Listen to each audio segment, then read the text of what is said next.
Pakistan peoples party और नून league के माबैन जो पंजाब के लिए कोऑर्डिनेशन कमेटी बनाई गई है,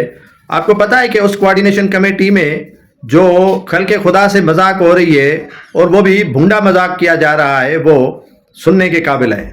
कोऑर्डिनेशन कमेटी में ये बातें जो ज़ेर गौर आई हैं वो आप सुनकर हैरान तो ज़रूर होंगे, लेकिन आप तजस्सुस भी खाएंगे कि ये पीपल्स पार्टी कोऑर्डिनेशन कमेटी जो नून लीग और पीपल्स पार्टी के दरमियान आज गुफ्तो शुनीद हुई है, उसमें कैनालों का मसला नहीं है, उसमें पीपल्स पार्टी को पंजाब के अंदर स्पेस का मसला नहीं है, उसमें पीपल्स पार्टी के कैंडिडेट्स जो हारे हुए हैं उनको फंड्स देने का मसला नहीं है, उनमें जो जीते हुए हैं उनके फंड्स का मसला नहीं है,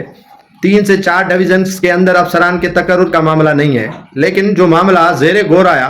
वो था गवर्नर पंजाब को नई गाड़ी का। गवर्नर पंजाब सरदार सलीम हैदर को नई गाड़ी की तलाश है और उसे पंजाब गवर्नमेंट नई गाड़ी नहीं दे रही है। उसके लिए पीपल्स पार्टी की जो कोऑर्डिनेशन कमेटी का इजलास हुआ उसमें यकीन दहानी कराई गई मुस्लिम लीग नून की जानिब से कि जनाब आपका ये मुतालबा सर फहरिस्त रखते हैं और तो आपके मुतालबात है ही नहीं, लेकिन गवर्नर की गाड़ी के हवाले से जो आपका मुतालबा है यकीनन वो अमल पेरा हम होंगे और उस पर इम्प्लीमेंट करवाएंगे और पंजाब की वजीर आला से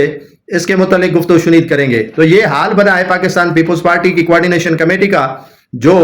अवाम को बताती कुछ है और अंदरूनी खाना में करती कुछ है।